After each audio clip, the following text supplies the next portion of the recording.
You're listening to episode 117. April is Limb Difference Awareness Month.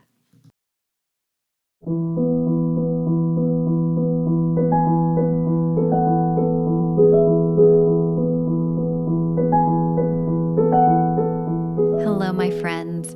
This is going to be a very worthy and worthwhile repost episode because April is Limb Difference Awareness Month. So we had the honor of sharing Ashlyn's episode back more than a year ago. And since April is Limb Difference Awareness Month, I wanted to bring up her story again. The two things that I continue to take away that I learned from Ashlyn, whether she realized it or not, was the value in which she put in her relationship with her husband and the way they had a true partnership. Like, she gets very honest and very real about when she would be down and he would hold her together and vice versa. And the other thing that she taught me is just kind of having fun with the cards that you're dealt. And one of the ways that she does that is her son's name is Myles. And you may have heard the term milestones, but she changed it to milestones. And so I think of her and Myles and their family every time I hear the word milestones. So I would just encourage you to listen to her story. Go follow her on Instagram. She's _aboutlaw. And you can just see her and get to know her family and see how she looks at the world. She is very beautiful, but she is also incredibly authentic. And so getting the combination of both this beautiful spirit, this beautiful human, and then having somebody just be so real about what they're experiencing is pure gold. And I highly recommend you share both Ashlyn's page on Instagram and this podcast episode so that others can learn more about what it's like to actually give birth and to have a child who has limb difference, and VACTERL Association. Okay, guys, I'm so glad you're here.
Hello, and welcome to the Child Life On Call podcast.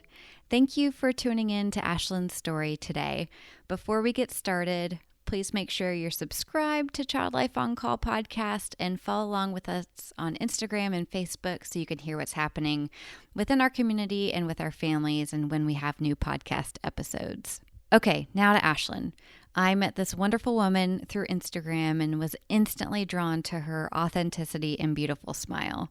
As a self-proclaimed planner, Ashlyn talks about the difficulties of having so many unknowns during her pregnancy, which included numerous tests without clear results and so much waiting for answers. She talks about her journey to acceptance, dealing with depression, and the real feelings associated with having a child with limb difference and other special needs.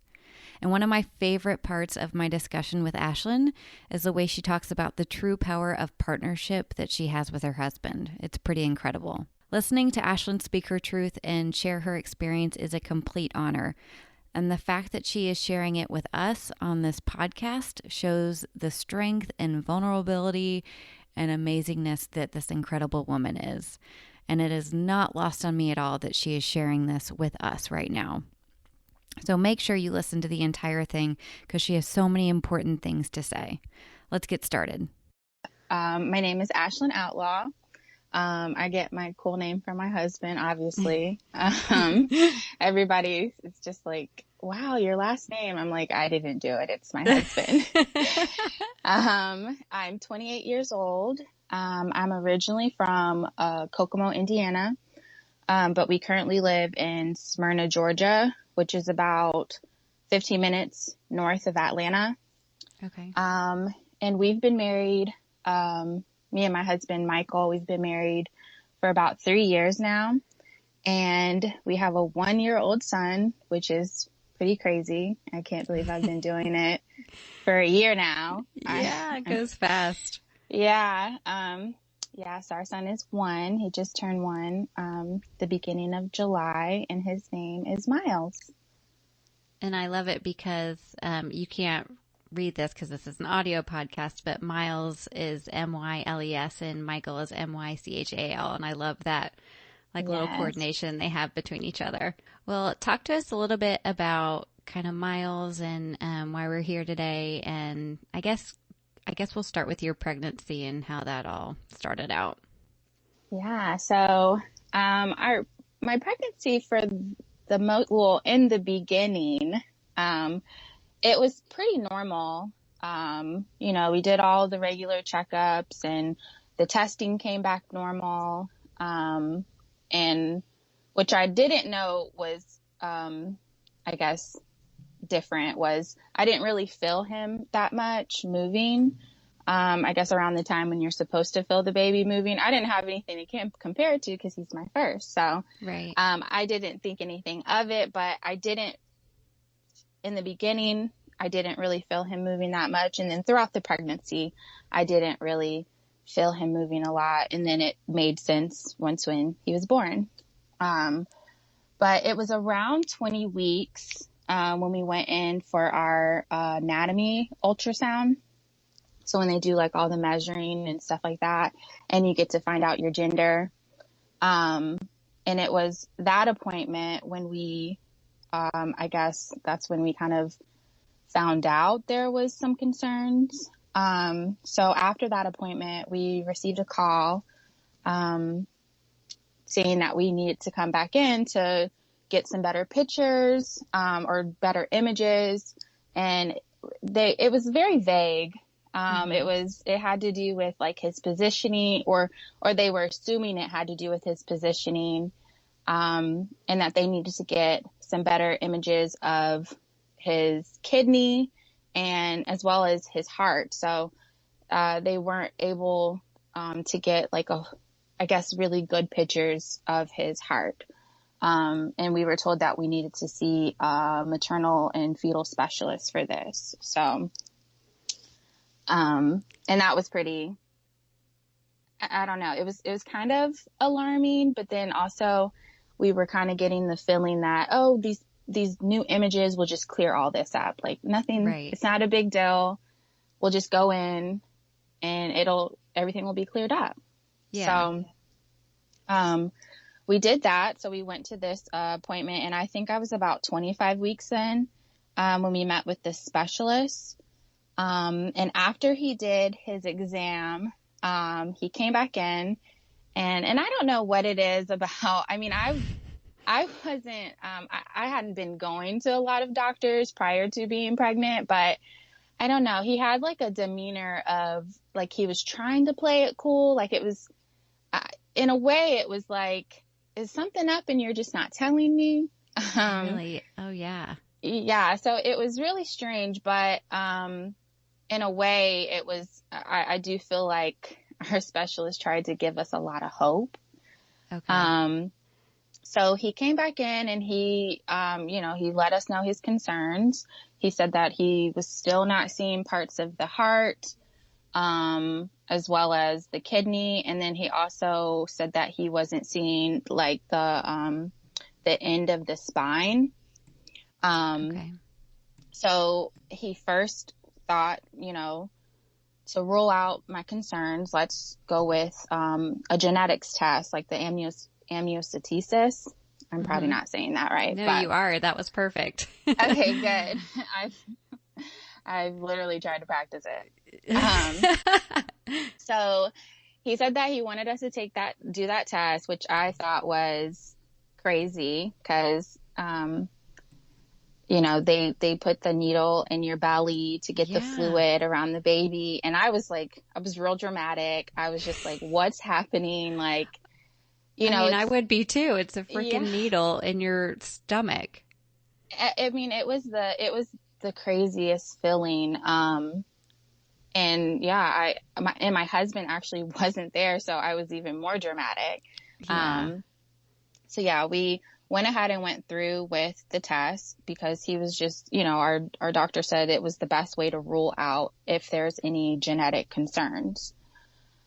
So we went through with it, and it was probably about a week when we received those results back, and those results came back normal, which was a relief, but it was just like, now what?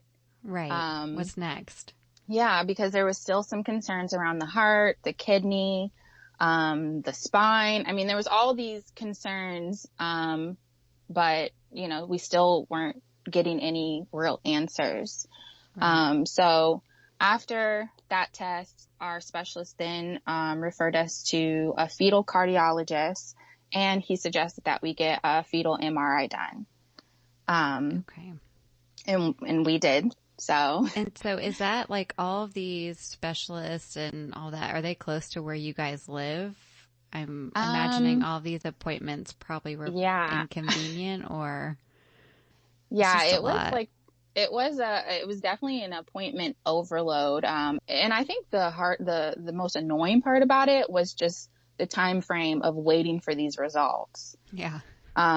It was just like, I just had this done, and now I have to wait, X amount of weeks for it to get back. So in the middle of waiting, it's just like your mind is just like, Oh, totally. you've already diagnosed your child Yeah. at that point. Well, it's like literally the rest of your life is dependent Yeah, upon these results. Like by no like stretch, that's literally what these results hold. right.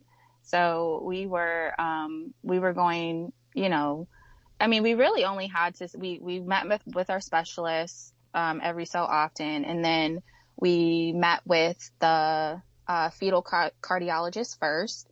And right away we got those results back. So I'm assuming you don't get your results back when it's questionable. But when everything is fine, they come in, they're like, I have nothing but great news. And that's how it Yeah. went with the heart.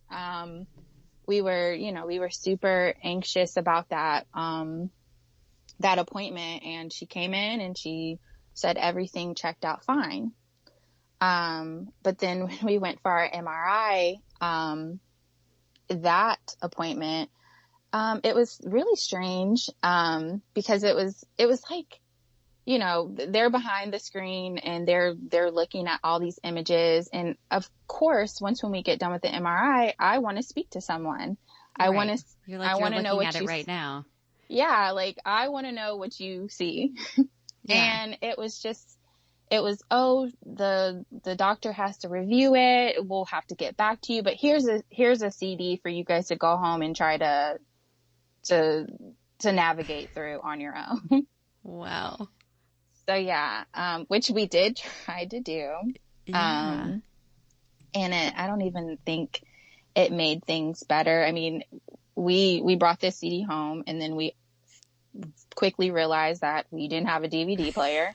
I was about to say, like, how do we even look at CDs anymore? I know, we were like, wait, we don't have anything to look at this with. Yeah. So here we are in our local library, looking at these images, and I can remember me and my husband just like, you know what, that looks like an arm. That looks like a hand. That, just trying to give ourselves some type of hope, I guess. And Right. really just trying to like, you know what, it's going to be fine. Like, it's going to be just like and me and my husband would often do this. Like we would go to an appointment and we'd say things like, oh, they're just going to come in and say, you guys, you know what?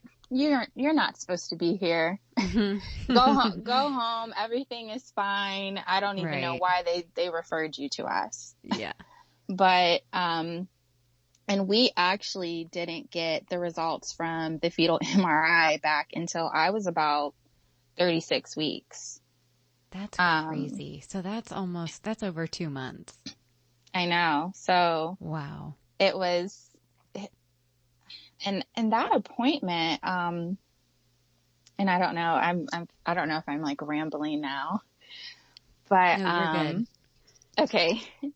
But that appointment, so we, at that point I was like calling and calling, before the 36 weeks. And I was just like, this is crazy. Like, do I need to change specialists? Like, what's going on? Cause there was just so many, it was getting really weird at that point. Yeah. And I don't know if it had anything to do with them just trying to avoid telling me what was going on. I just think that they're doctors and they see this stuff all the time. They do this stuff all the time. And for us, it's like, I need to know now, today, right now. Yeah. I don't know. So I feel like I would be doing the exact same thing you did. Like, yeah, yeah. I was crazy for I would be a too. long period of time.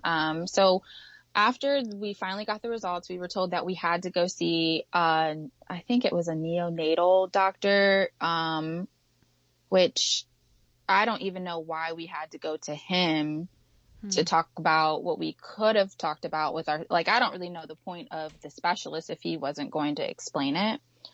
But, so we went to this appointment and, we're in this like meeting room. The doctor was like, is it fine if we just go to the meeting room? And I was like, yeah, totally fine. Like, just let's get down to it. Yeah. And that was the appointment when we really realized that, like, what was going on. And up until that time, I don't think me and my husband really had, I don't think, not that we didn't know anything was going on, but I don't think we were really accepting that things were happening. And this man, he sat there and I can remember him talking about, what was going on with his kidney, GI. He did tell us about Myles having clubbed feet, his legs measuring off. And then he told us about his arms. And I think at that point I was just like, wait, what? Like, I can remember being in that, and I don't even think I cried in the meeting. I think I was like literally like in shock, like, right. Because it felt like the list was going on and on and on. And then he just hit us at the end of the list. He was like, and also he was like, it appears your son's arms or your son's hands are ending at the elbow. And, in my mind, I'm like, but I saw an arm on that video. Like, are you sure? Like, I saw an arm, I saw a hand. And of course I was just trying to see it. I don't even really remember what I saw, because it's like abstract when you look at ultrasounds to me. Right. No, same to me. And yeah, so I mean, I really didn't know what I was looking at, but he told us, he was like, it appears that your son's hands are stopping at the elbow. And I can remember my husband like being really all into the conversation, like trying to understand, like, well, does the note say when the specialist saw this? He was like, he was really trying to get information on like when was this all decided that this was what was happening? Like, right. Because it's not like they until just got the notes yesterday that, right. Yeah. So, so that was probably the meeting where we stop, not necessarily stop having hope, but that was probably the meeting or the appointment where all of the things that we were hoping to happen, it was just like, okay, here we are now. Mm-hmm. This is what's happening. And now we need to prepare ourselves for in a couple of weeks. Cause I had him at 39 weeks and we just found out like for real what was going on. Yeah. So yeah, that meeting, it was just kind of like a jaw dropper. Like we were really kind of set back at that meeting. And it sounds like, gosh, there's so much.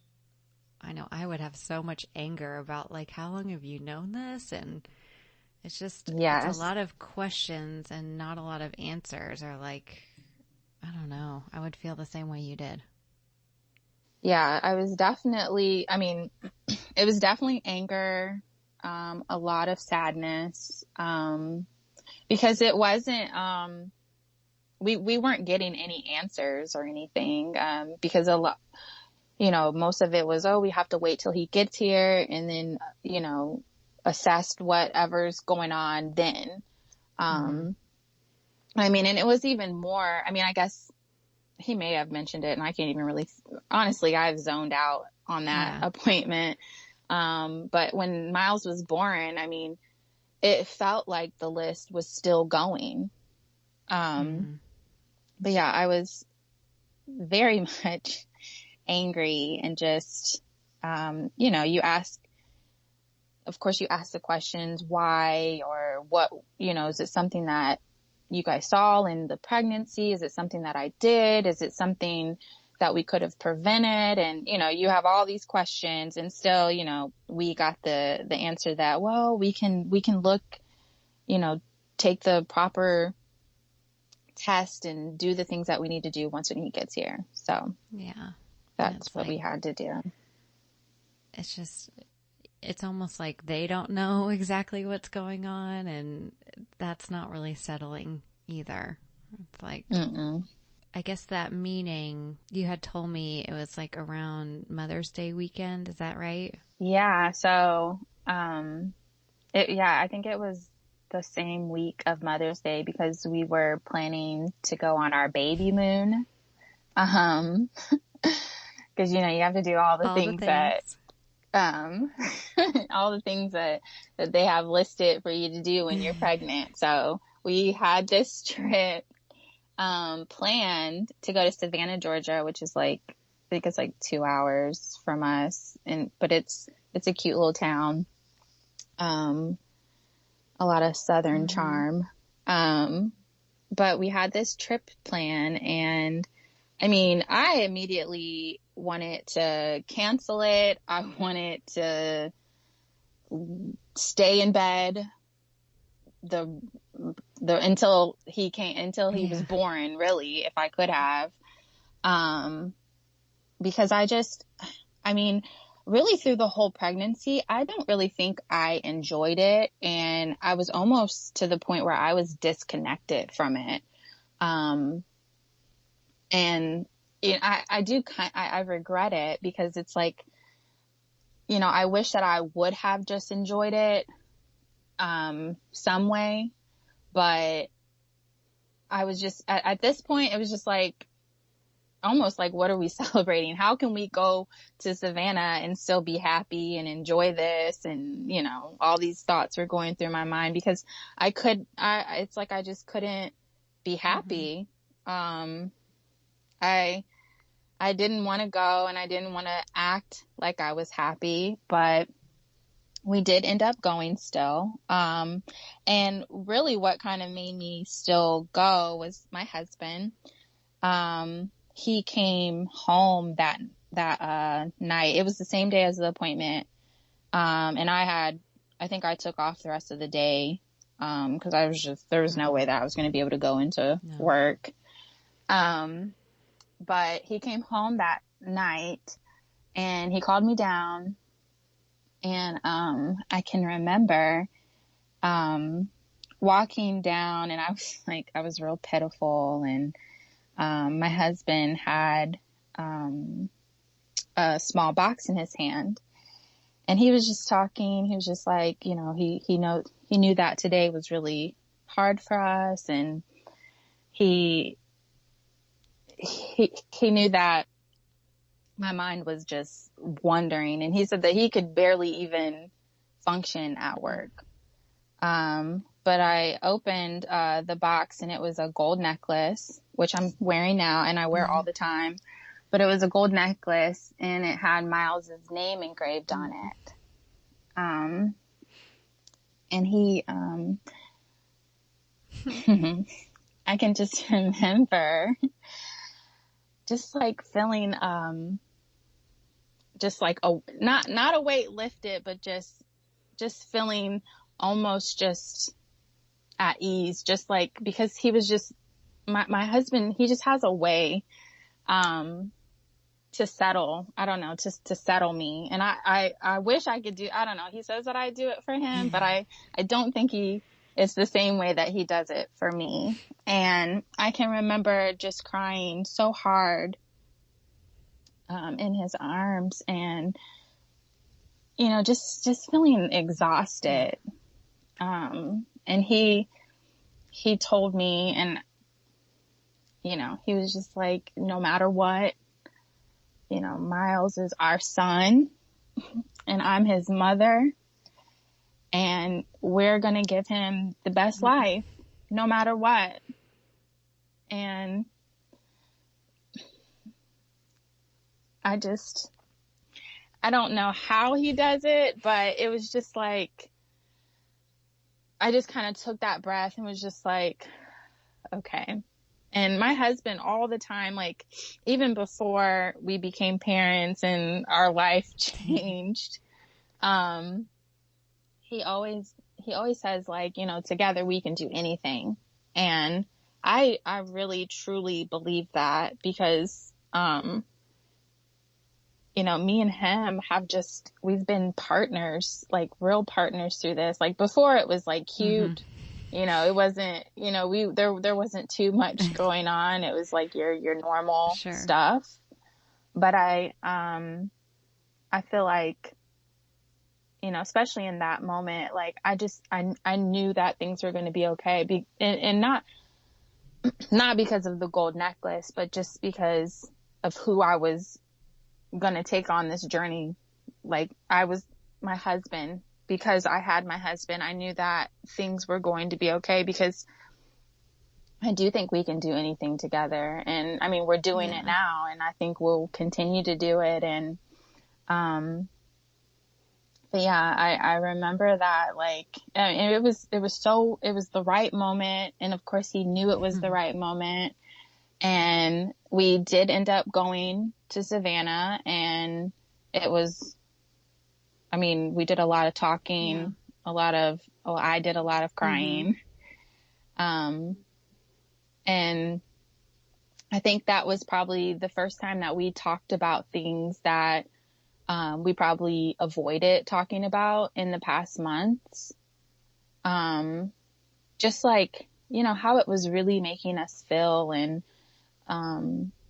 you know, our thoughts on, you know, what are we going to do now? And, we're a very goal and, a planning family or couple.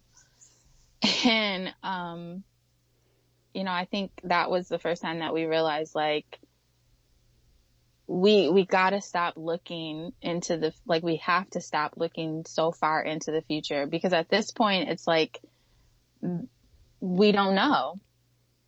And it's not going to be, you know, you think about all the things you want your child to do and you think about all the things, you want to plan for them. And that's just not where we were at. We weren't at that point anymore.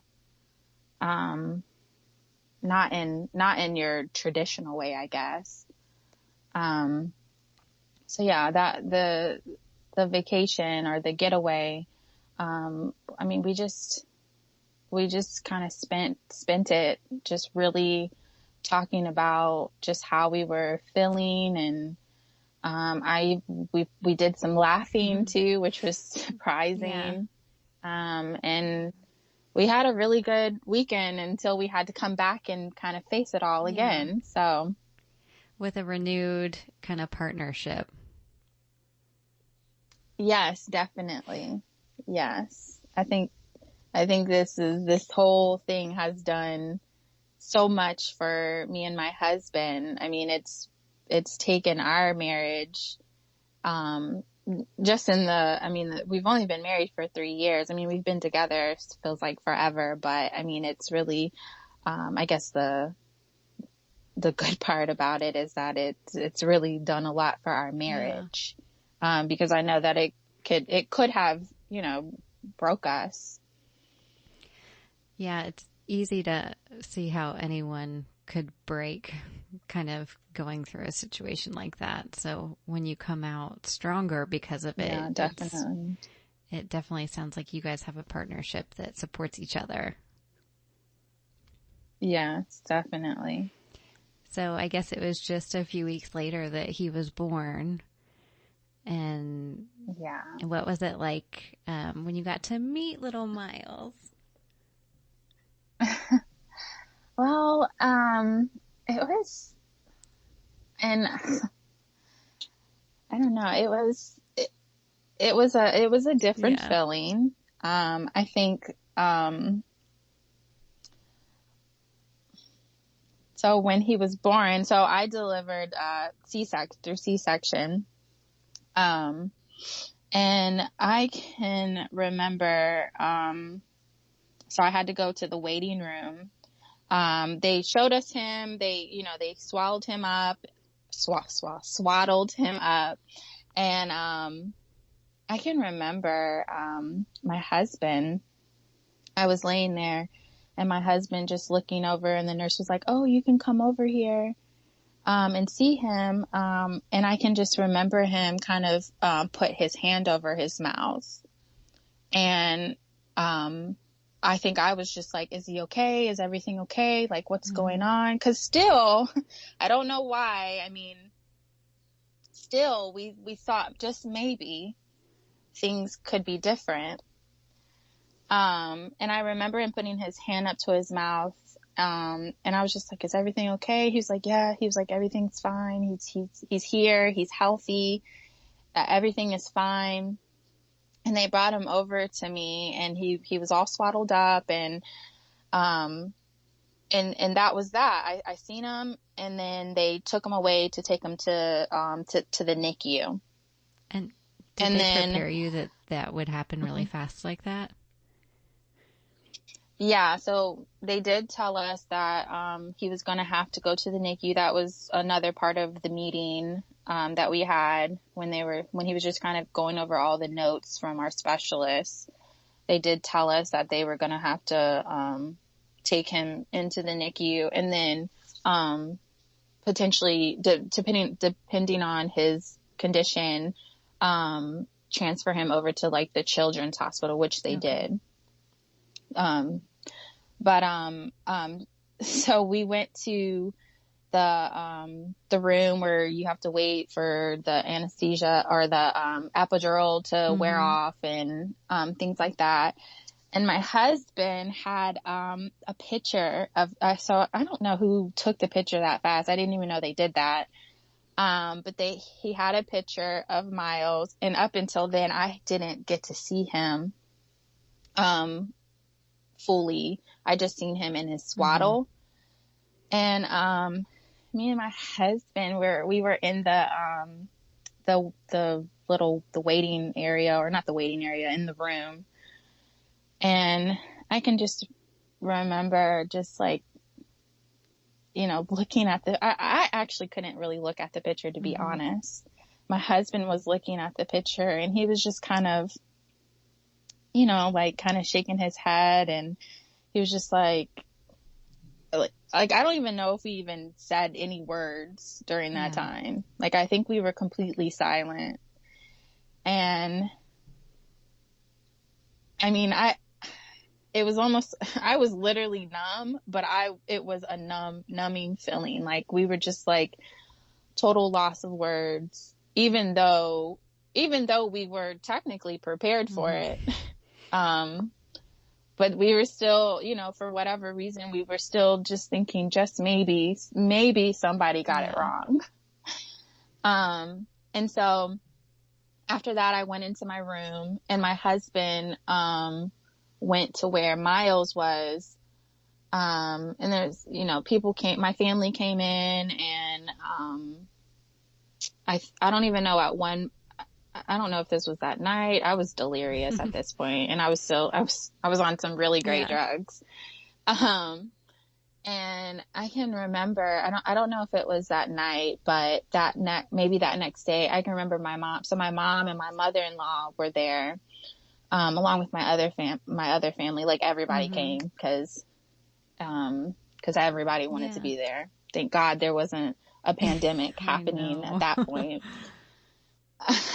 But I can remember my mom. I do think it was the next day, because I think they went over to the children's hospital to see him. So I still hadn't been able to see him. Since I had the C-section done, I had to stay and recover. So it was probably like, I probably didn't see him for at least 2 days. I think it was like 2. Yeah.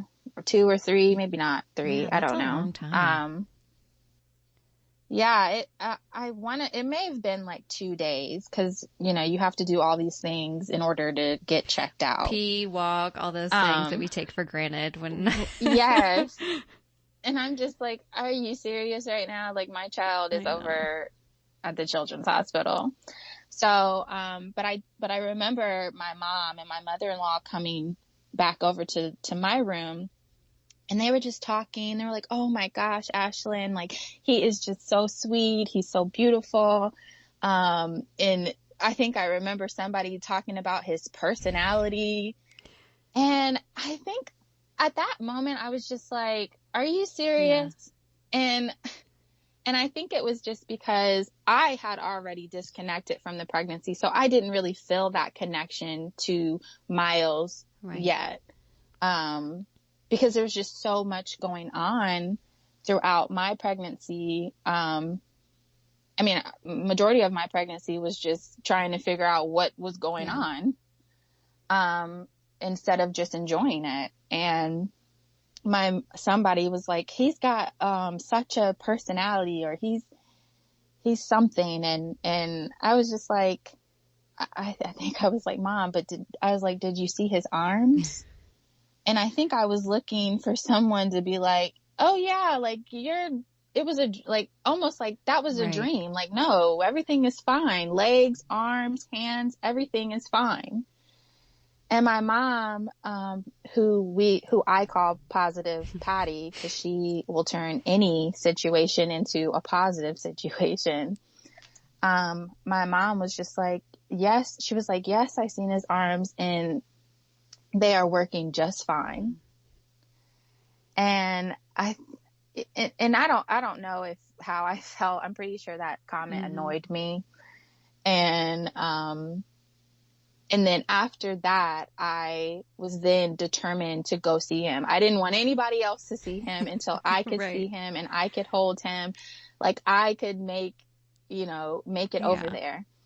And so before I was discharged, they did allow me to, because at one point I think I was like getting crazy. Like nobody was going to be able to make me feel better about this until I was able to see him. So I was able to go over there, and I finally got to see him. He was in the NICU. He was in one of those little boxes, little clear boxes. That's exactly what they are. Where you have to peek in and look at your child. And I was able to hold him, and I just remember me and Michael just sitting there. We took our first family picture, and I think I was looking to connect. I was looking to have that moment, and I still was not having it. And I just held him, but it was almost like an outer body thing. Like, it was like I wasn't even really there. Like, it's like I had to see him, but I wasn't really there, if that makes sense. Like, how can your brain process and we all just of sat that? there. It's just, it doesn't. Yeah. I was sitting there, and almost I was like, how do I do this? Like, before Myles, I can't really remember the last time I held a baby.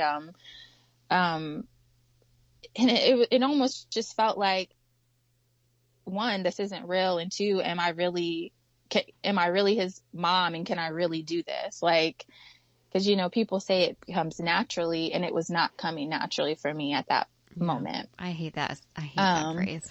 Breastfeeding comes naturally. This is natural. Yeah. It's like none of it feels that way. No, it doesn't. It doesn't feel natural. And then I was finally discharged from the hospital. And then that's when we started going to see him at the NICU. That was literally across the street from the hospital. And we were in the NICU for about a month with him. He had 2 surgeries, or maybe it was one. Yeah, he had 1 surgery, and that was for his colostomy bag. So we were there for, about a month. And really that month it was almost like we were in a little bubble. It was a routine. We went to the NICU every day. We stayed until probably 9. And we were in and out of that hospital. All day, every day for a month. Like home away from home that you don't want to be. Yes, definitely. So, I guess when did you get the official diagnosis, or whatever they're calling his kind of collection of symptoms? When did that happen? So I didn't, the VACTERL was mentioned early on, but it was never confirmed. It was like, oh, we have to do all of this stuff to confirm it, because you have to have 3 characteristics, because it's an acronym, but you have to have 3 characteristics of the condition, or, they call it an association. It's really confusing, but, we didn't get the diagnosis until after we did genetics testing, like where we all gave blood. And still nothing came back for me or my husband. So there's really no rhyme or reason to why these things happened. But we didn't get the official diagnosis until after the genetics, and they were just like, okay, it is VACTERL. After all the testing, even though we already knew it was VACTERL. So, can you talk to us about, I guess, bringing Myles home and what being his mom has been like? Yeah. So, when we brought him home, it was actually around my husband's birthday, his 30th birthday. So we brought him home, and really, I really think that I fell into I think it was a little bit of postpartum depression, but then also just like straight up depression. We brought him home, we basically stayed home. We didn't really go very many places, because I guess I was looking to, I don't know, like I was looking to continue the connection that I felt like I didn't really have when I was pregnant. And which I immediately got it once the more, every day, and the longer, obviously he was with us all the time, but I think it was more so how I was feeling personally. But we brought him home, and, we still had no idea what we were doing. We had a lot of things that we had to do for him, like the colostomy bag.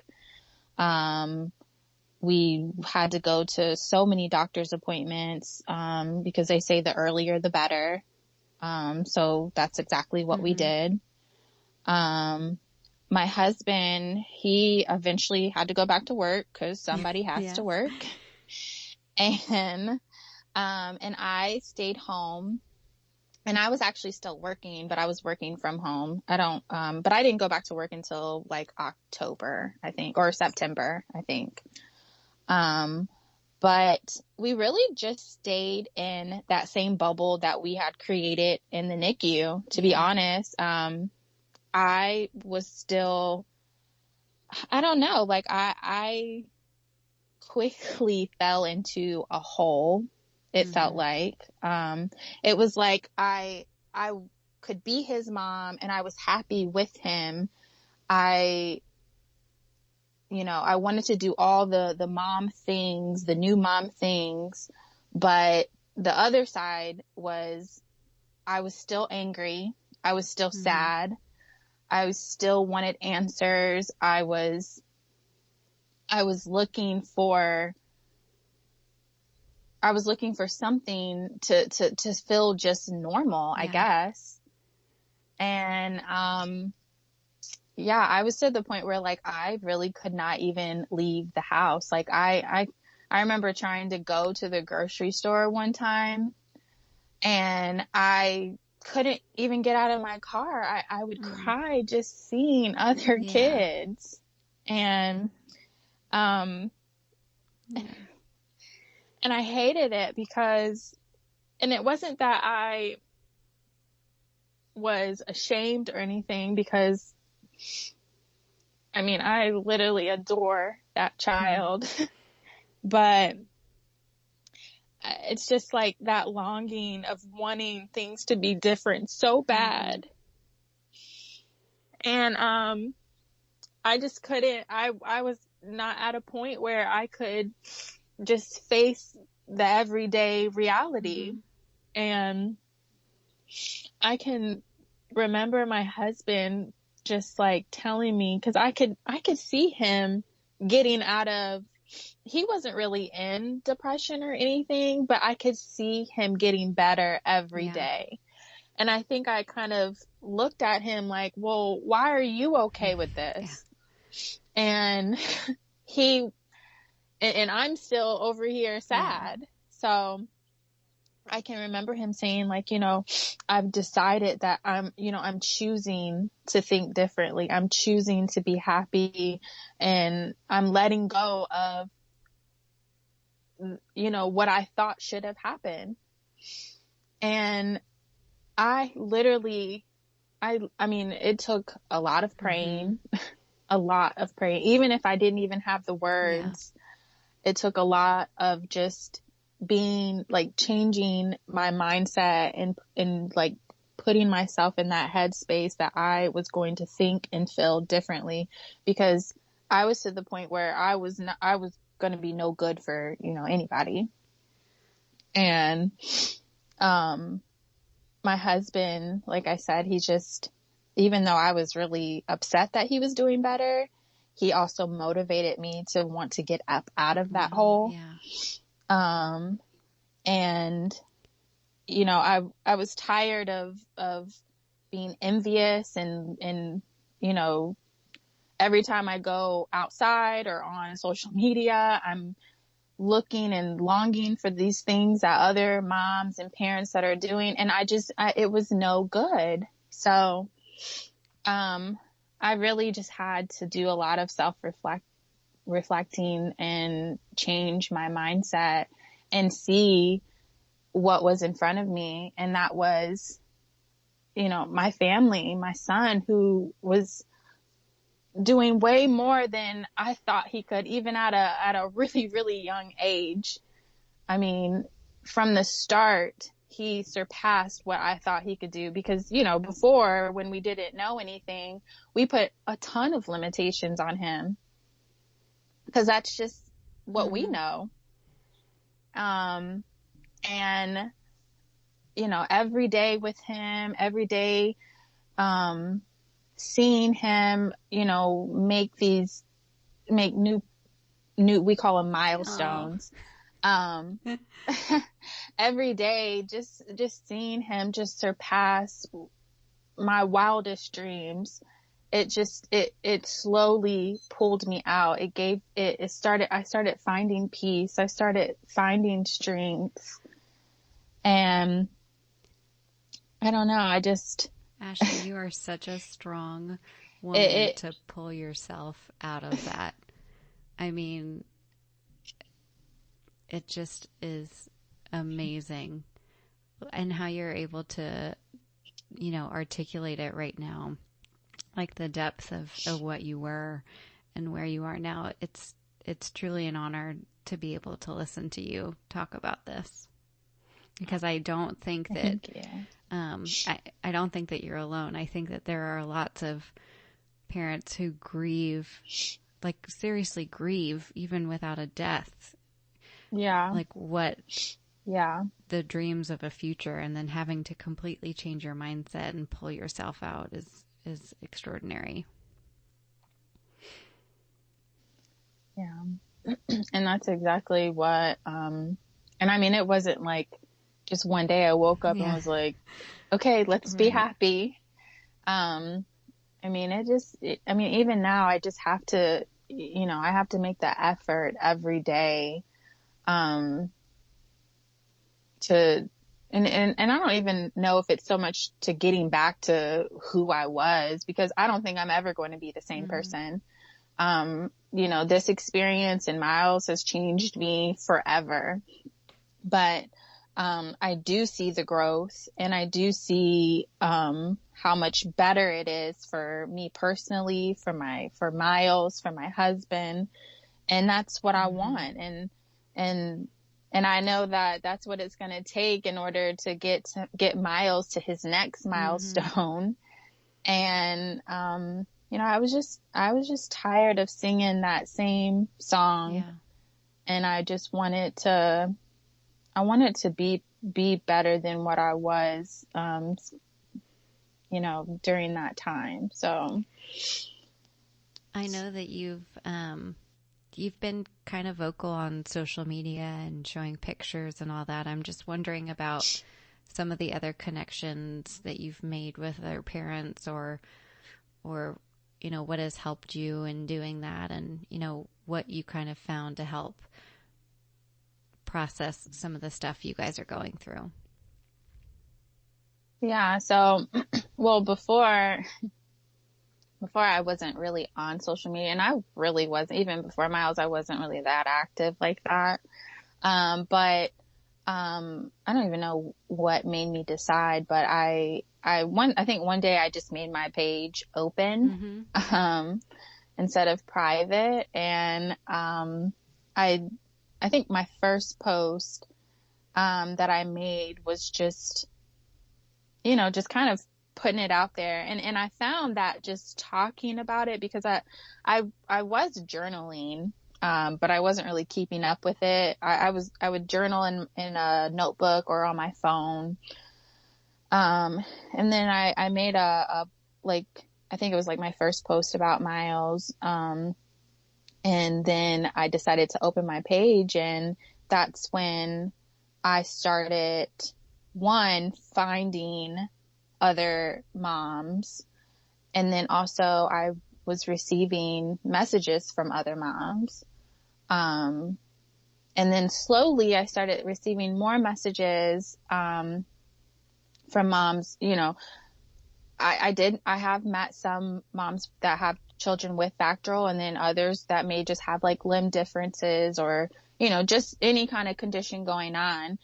And it was really kind of crazy, to be honest, because I did not think that, I didn't expect for anybody to reach out, really. Because I guess in my mind, I don't have it all together. And this time last year, I didn't think I was ever going to be in a place to help anybody. But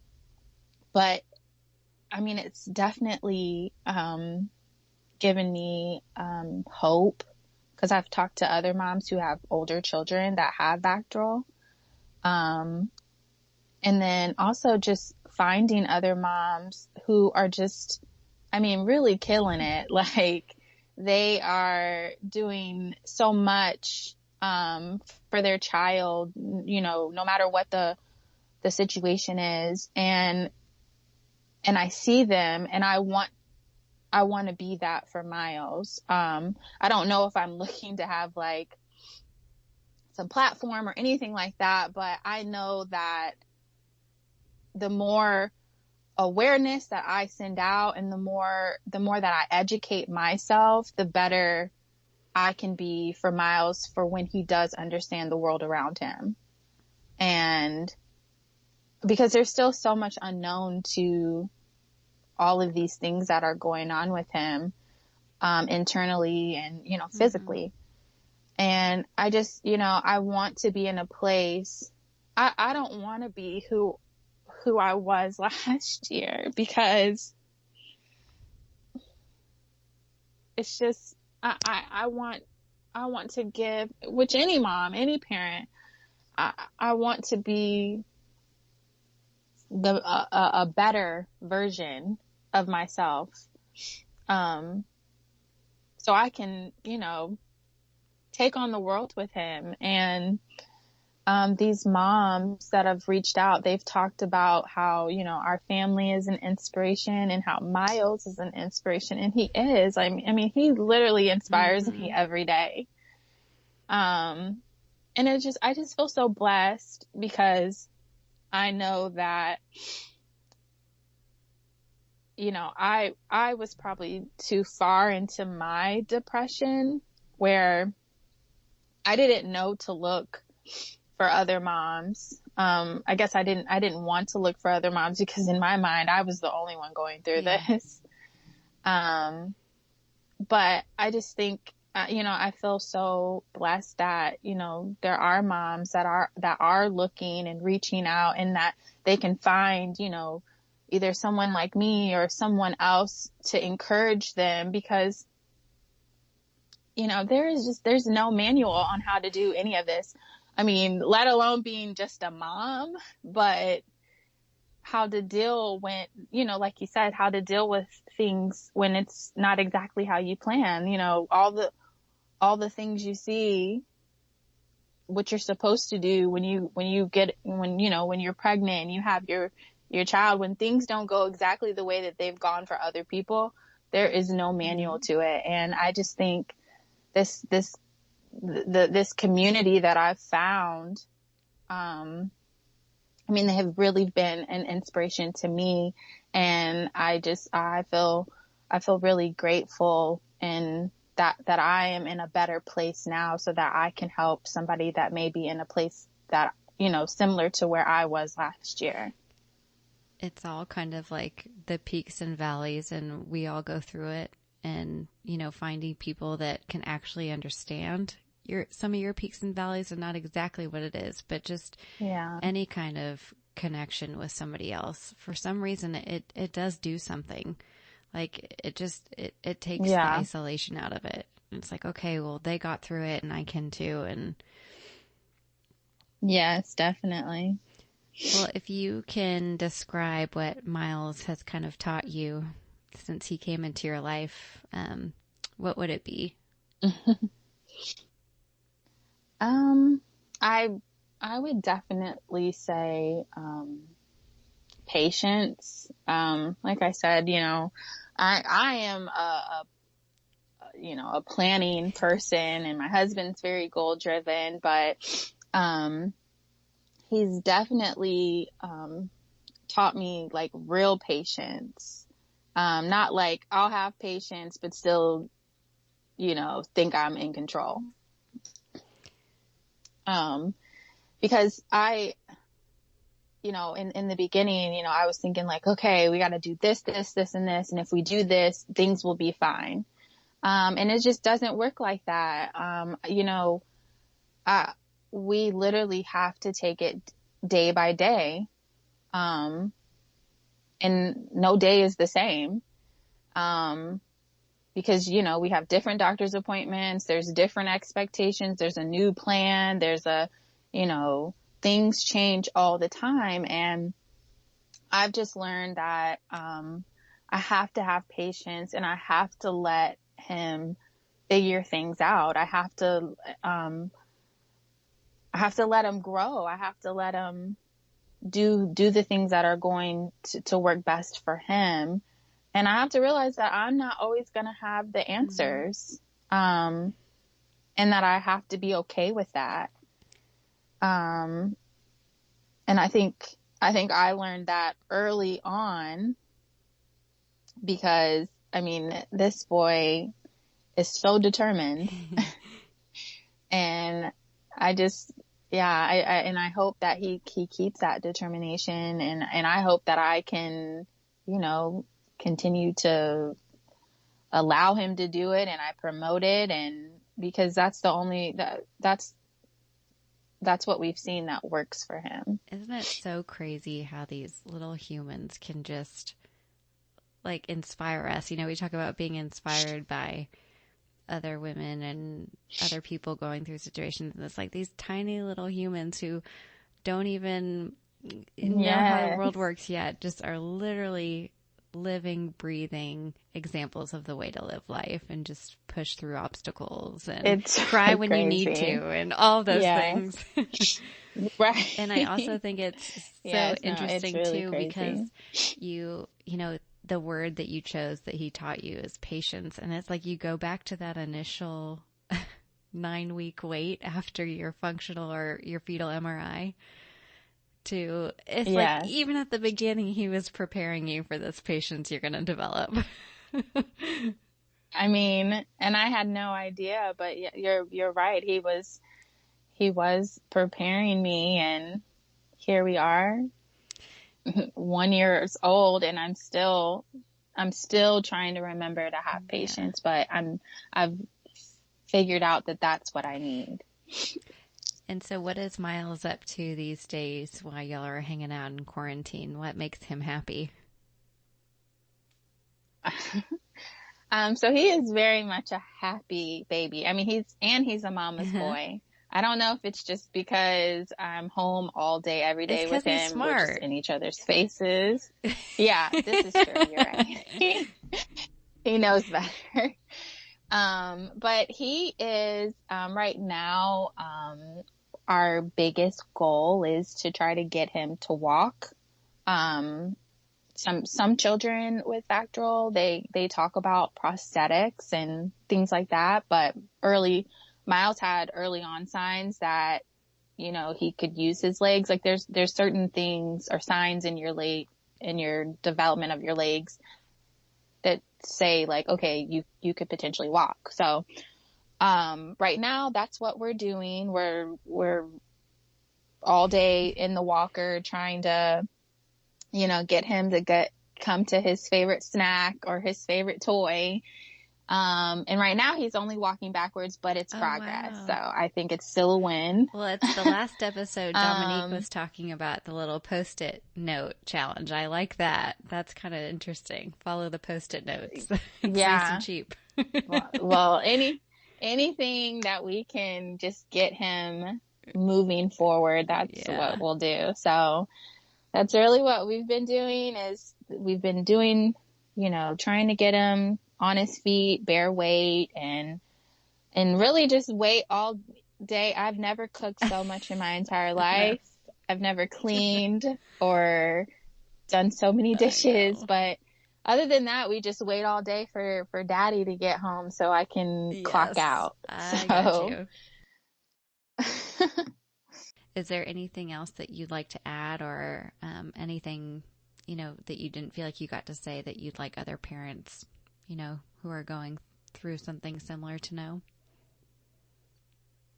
I guess I'm still trying to figure out a lot of it myself, but I guess I would just say definitely have patience. And I know if I would have heard this, you know, last year, I'd been like, here you go. But I mean, it's so true. I mean, to have patience, and once when you know, their child gets into therapy, like really have a real relationship with them, not like talking to them all the time, but just make sure you're on the same page of what you're looking for your child to do, like the things that you see that your child is doing at home. You know, make sure you tell the therapist, the OT, PT, so that they can help you get to the next milestone. Cause I all day I'm like, I feel like I'm researching something to help towards his development and growth. And I take it to them, and sometimes there's resources out there that they know about, but they may not think about it because, you know, during your appointment, you're doing splints and things like that. But definitely lean on your therapist and stay on stretches, even though they're so annoying. Stay with your stretches and your the therapy as much as you can, but also just, you know, enjoy every day. I have to literally remind myself, like, you know, I got to take it day by day, or else I'm going to miss all this good stuff that's happening. All these little things that are happening, I'm going to miss it if I keep trying to keep up with it. Ashlyn, thank you so much for sharing your story. The truths you shared today will no doubt resonate with other parents who can't even find the words to say most of the time, but being able to hear what you have to say will no doubt make them feel less alone and that they've had similar feelings too. It was a complete honor to be able to interview you, so thank you so much. Please share this episode and podcast with other parents you think might benefit from hearing Ashlyn's story. Thank you so much, and I will see you next time. Thank you for listening to the Child Life On Call podcast. I'm your host, Katie Taylor, and you can follow us at Child Life On Call on Facebook, Twitter, and Instagram. Please rate and review to make it easier for other families to find us. We have cute merch available at www.bonfire.com/store/childlifeoncall, and you can listen to more episodes and find resources at childlifepodcast.com.